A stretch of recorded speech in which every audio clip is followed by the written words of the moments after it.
This is our news, the weekend edition. And on the broadcast tonight, health officials fear a surge in the number of coronavirus cases.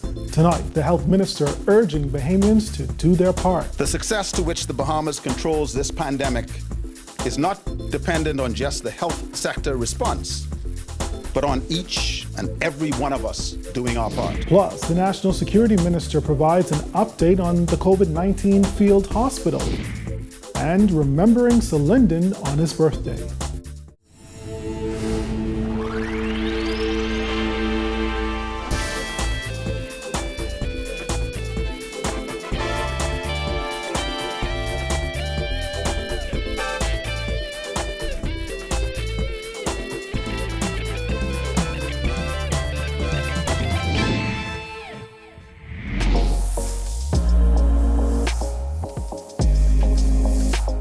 Our news is brought to you by Alive.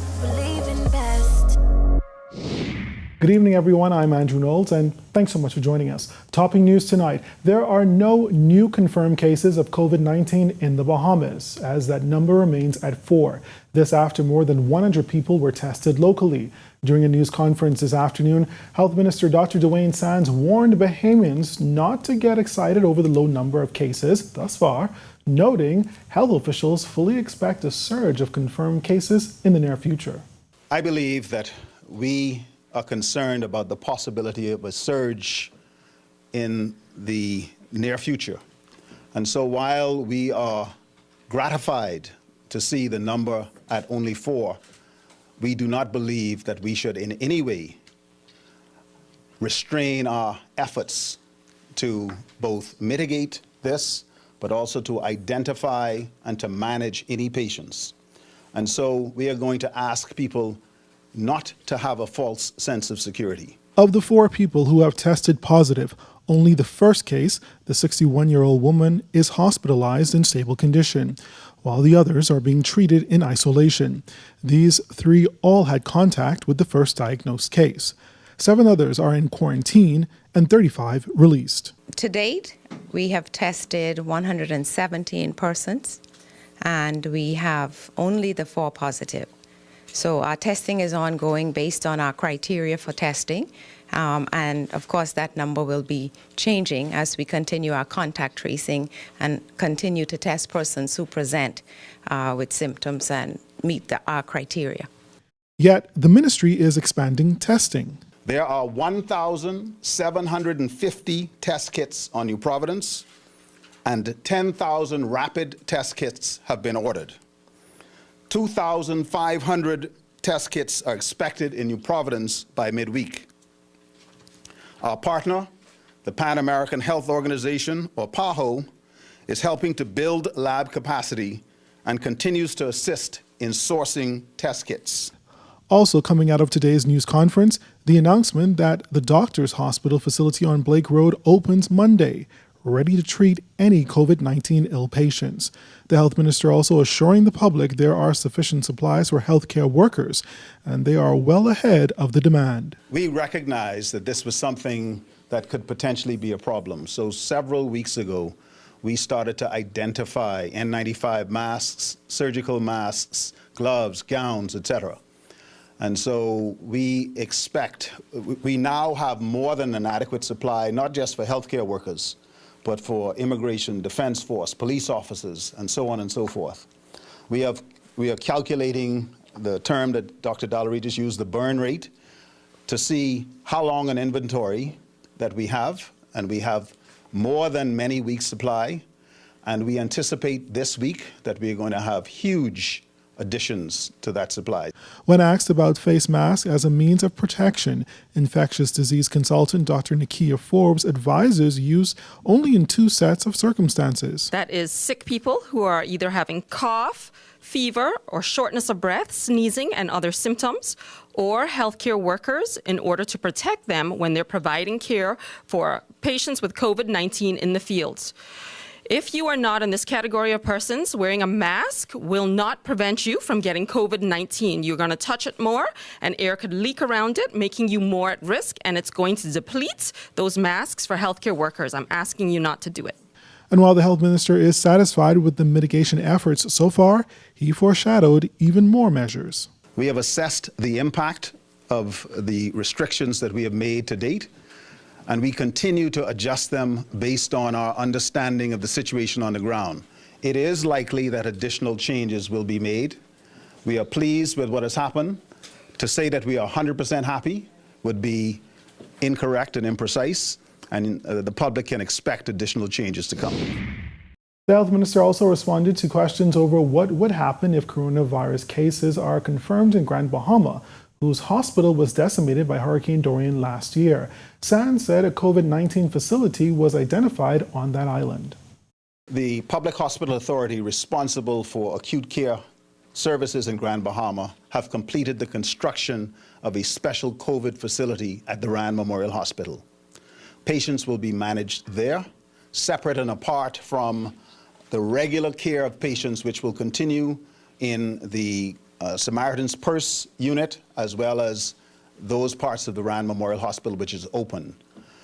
There will be no lack of continuity of care provided to people of Grand Bahama.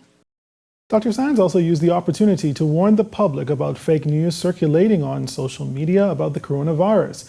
He again stressed the need for the public to get their information from credible sources.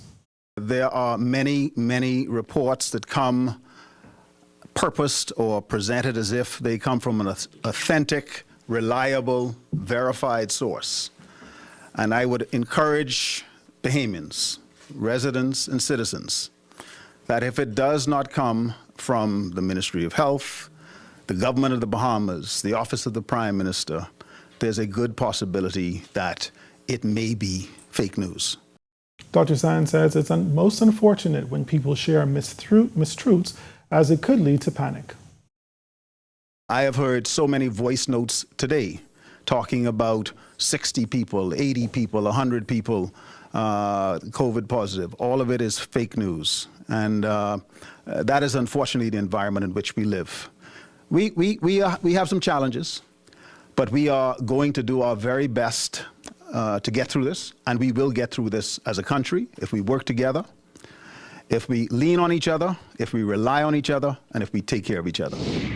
Well, government's curfew did not stop 3 gunmen from invading one man's home this morning. According to police, 3 armed men forced their way into a home on Hill Park Estate shortly after 4 this morning. The trio reportedly held the resident at bay and robbed him of a cell phone and wallet before getting into his silver 2008 BMW car, registration number AK4615, and speeding away.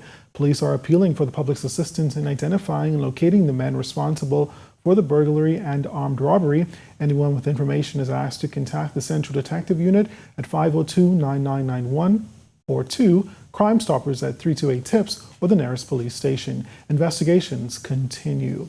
Meanwhile, National Security Minister Marvin Dames provided the media with an update on the field hospital that is to be constructed at the Royal Bahamas Defense Force Coral Harbor Base to house COVID-19 patients. We have a plan, and we're quite pleased with that plan. The Prime Minister had an opportunity to speak to many of the medical personnel, the persons who are actually leading the charge, and it was he, myself, the Minister of Health, the Deputy Prime Minister, Minister of Social Services, the Minister of Youth, and a few others, along with the healthcare professionals from throughout the country. We're in good shape. We're ahead of the curve, and that's where we want to be. Dames added that he and the Prime Minister toured a number of facilities to ensure that they are prepared if more cases are confirmed. Just a few days ago, I had an opportunity to travel around to a few sites with our Prime Minister. We're very much ahead of the curve. We would have visited Doctors Hospital, then we went south to the clinic in the south, then went along to the clinic in Carmichael Road. We traveled to the airport to look at the emergency flight services there in case that we have to evac persons from any of the family islands. Dames added that government is trying to prevent a massive outbreak that would overwhelm the healthcare system. As you can see, when you look at countries from around the world, many developed countries are facing that situation today. We can't afford to get there. Well, Chief Financial Officer of Fidelity Group, Gowan Bowe, is weighing in on the Minnis administration's revelation that losses due to the COVID-19 pandemic may hit $1 billion. Jasmine Brown reports. The reality is they had to do certain things. That's how Fidelity Group CFO Gowan Bowe summed up the Minnis administration's fiscal plan and projections in the wake of the COVID-19 crisis. In the House of Assembly on Wednesday, Deputy Prime Minister Peter Turnquest said projections reveal that the losses from the COVID-19 crisis could total $1 billion over a 4-month period. Turnquest, who is also the Minister of Finance, said that projection is on the high end and is based on model assumptions on the likely impact of the novel coronavirus in the Bahamas. He said of that total, $832 million is projected for lost tourism-related expenditure as a result of the reduced visitor count.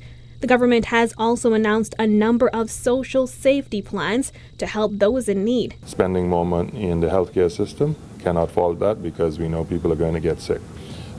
Putting in some form of subvention to ensure that those who are on the margins continue to have cash flows with the purpose of making sure that they can feed the family, buy medical supplies and sanitize their environments. I cannot, no one should be able to challenge that. How much and how deep, you can have a difference of opinion. But the reality is the initiatives that were announced at this point in time are those what I'm going to call the humanitarian elements. In recent days, 5 major cruise lines, Carnival Cruise Lines, Norwegian Cruise Lines, MSC Cruises, Disney Cruise Line, and Royal Caribbean Cruises announced that they would pause their cruise itineraries as a precautionary measure amid a worsening COVID-19 pandemic. Air travel has also slowed significantly as countries around the world implement travel bans. Bowe says there is no doubt that tough times are ahead. However, he says the message should not be all doom and gloom. It's all in the messaging. Because I would say what you do not want, when I say being positive, that's not being deceptive. So I'm not going to say to you that all is well, right? If we say, well, do we expect the experiences that we're having now in terms of seat loads on flights, no cruise ships, hotel room bookings? The answer is yes, we expect that. What we really should be looking at is saying how quickly do we restore it? So the message has to be twofold. It has to be, this is what we are facing today, so that you are not in a panic because when you walk into the hotel you don't see persons. Think about how they get there. If they can't come by plane or by boat, how are they going to get here? We haven't started teleporting yet and being able to do that, right? So we can't beam me up, Scotty. So there's going to be that slowdown. Reporting for R News, I'm Jasmine Brown. All right, thanks a lot, Jasmine. Well, the country's political leaders continue to pay tribute to visionary South African developer Sol Kerzner, who passed away on Saturday.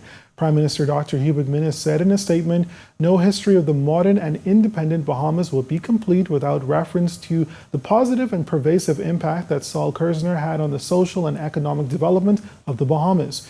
Meanwhile, PLP leader Philip Davis hailed Kerzner as a visionary, a business icon, and a towering figure in tourism who is widely credited with transforming the Bahamian tourism product and strengthening the country's brand as a premier tourist destination. Davis said the industry has lost a giant, and his death brings to an end a significant era in Bahamian tourism. However, former Prime Minister Perry Christie says Kerzner's contribution was not limited to the resort business. Christie said he was actively engaged in making a significant contribution to social, cultural, and environmental causes, adding he was a dedicated philanthropist who showered his favor on many Bahamian charities. Well, still to come on our news. Emergency measures prompt a bride to postpone her wedding. Plus, the PLP honors Lynden Pindling on his birthday. So stay with us.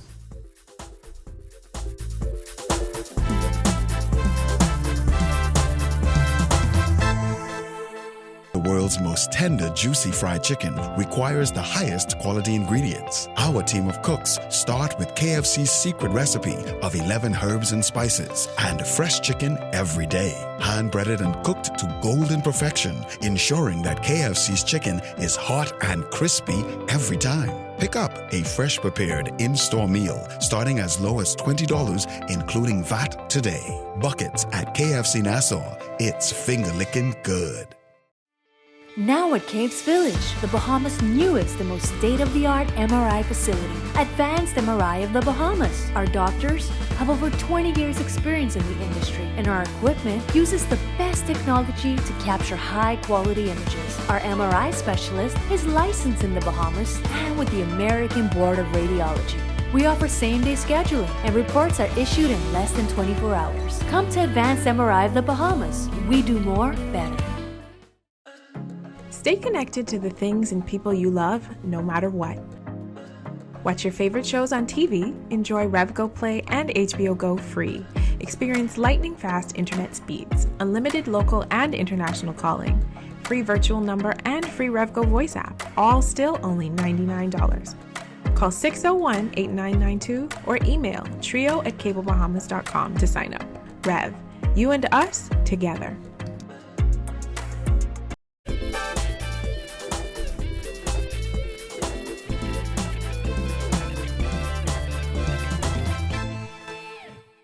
Welcome back. A bride had to make the tough decision to postpone her wedding this past week due to the novel coronavirus. Rolina Horton was set to marry the love of her life on Saturday, March 28th, but decided to call it off for now. She called the situation a nightmare, noting all the effort that went into planning her big day. She spoke with our news from self-isolation. You're so close, but yet so far.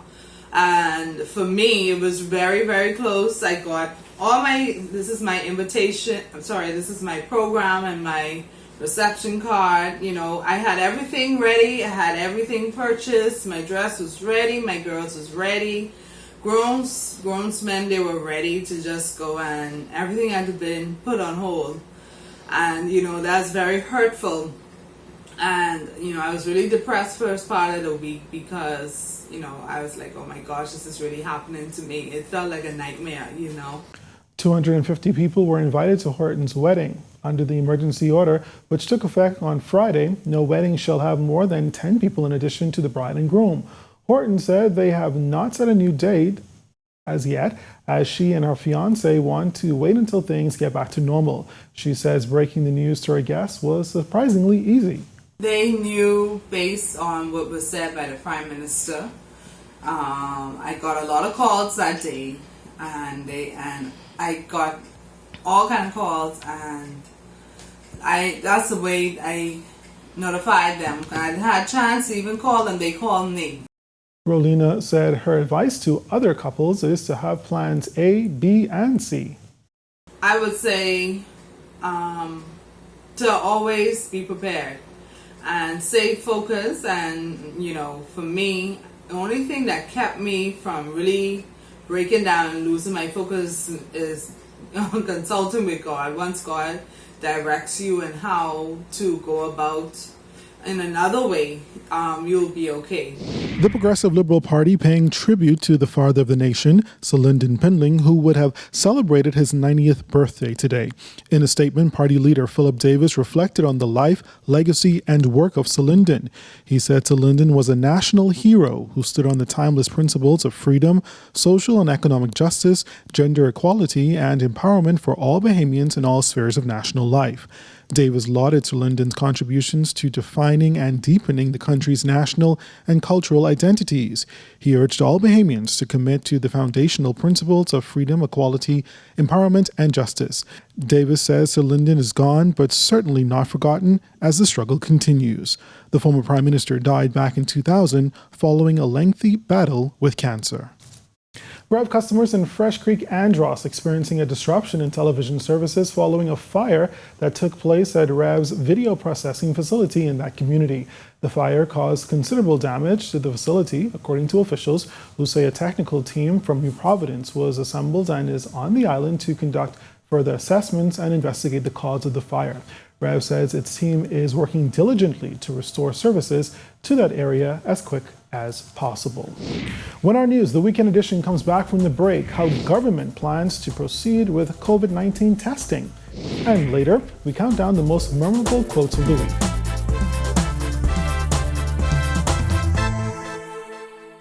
When my brother-in-law died, he left credit card bills, medical bills, and no life insurance.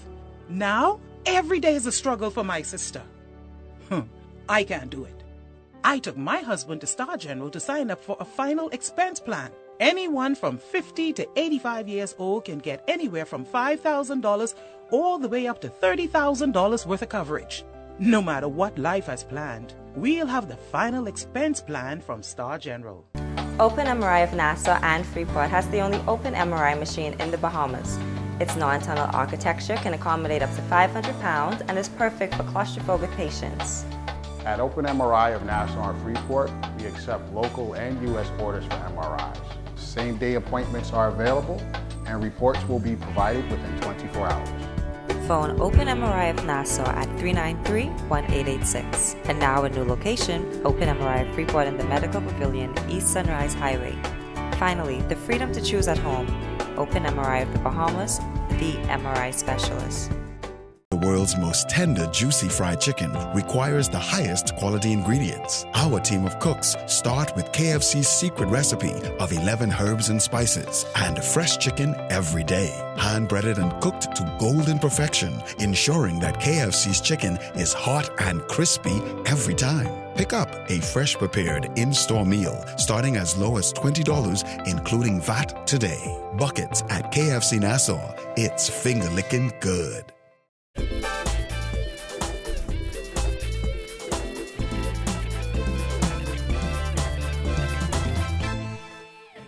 Health Minister Dr. Dwayne Sands says the country may get to a point where testing for the COVID-19 becomes liberalized.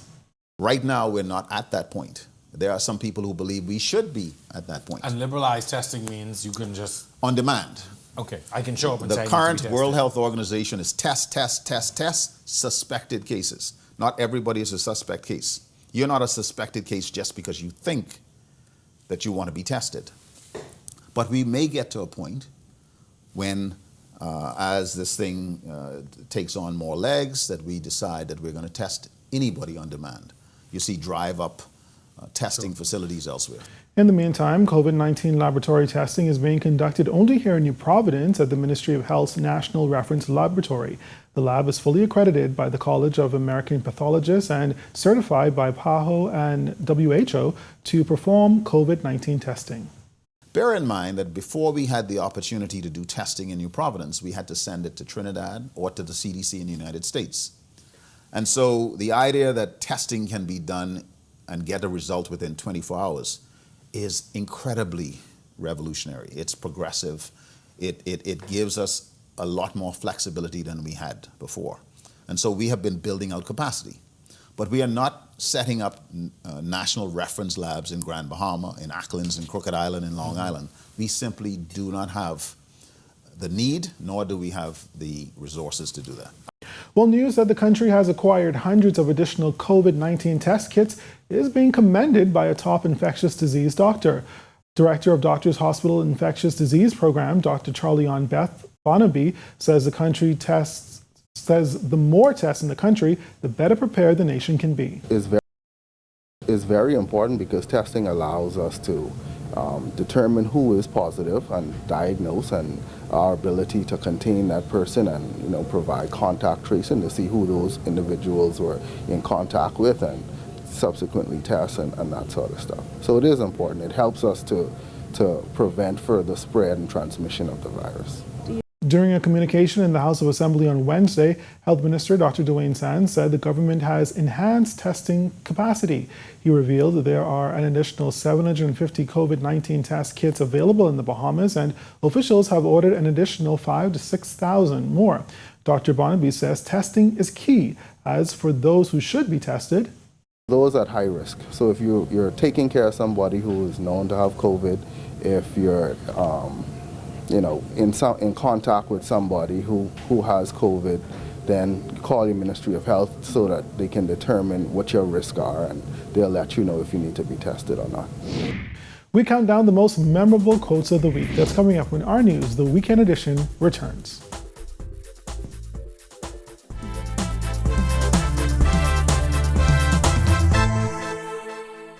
Hey, but Dubs. Hey. Speaking of ideas, though. Ah! Yeah, solid idea, but. Here we go again. Joking, boy. Murder? That on their passport, so you wasn't even murder. Hey, what did you start? What did you start? There's gotta be a blessing, Mike, because ain't nobody that stupid to come here to lose their money. Lose your money. Gina T? On your right nipple, Gina? What the last? Don't be what this is, though. Hey, Chrissy brothers, we gotta sing to you. Happy birthday from the Chrissy crew. We can buy one down snap and all of us can share it. I like him. He's funny. You think that funny? Bum chicky, bum chicky, bum chicky, bum chicky, bum chicky. It's a birthday, bum chicky.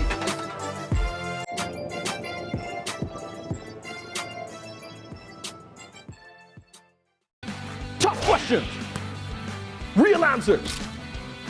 Next week on What's Going On, we will investigate the results of our countrywide poll. We polled Justice Gardens to find out what percentage of Bahamians actually beat their children as a form of punishment. Funny enough, on 105% of Bahamians beat their children. And when in our poll, we also found out the types of objects they like to use, the time of day they like to beat their children, and we've also discovered that people go out and beat random children just to make up the numbers. So tune in next week when we ask the tough questions and get the real answers. Nobody saw that. Nobody saw that happen. Nobody.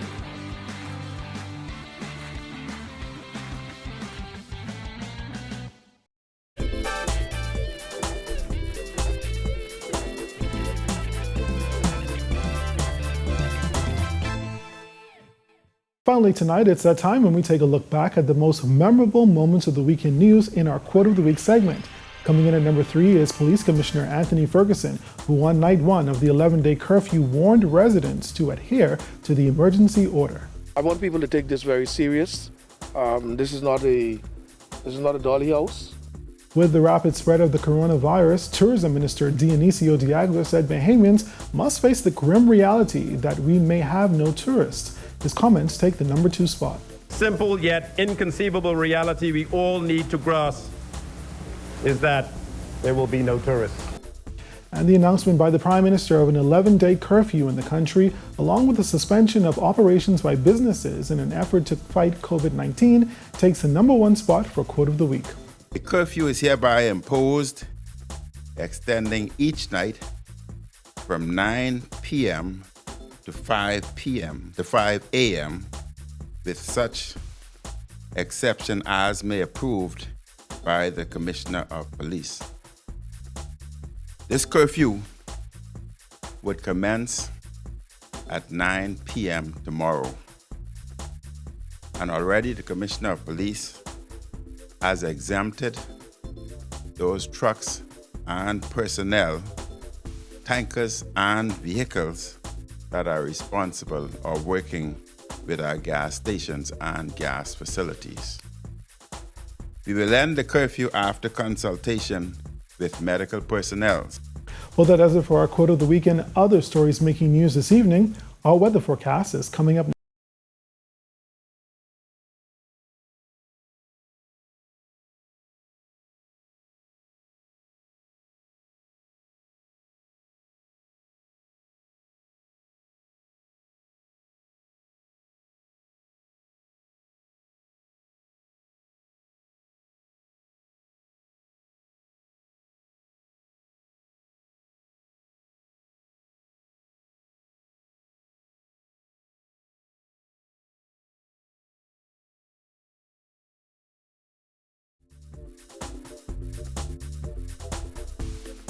And that's our news, the weekend edition for this Sunday. I'm Andrew Knowles. For all of us here at our News, thank you for watching and good night.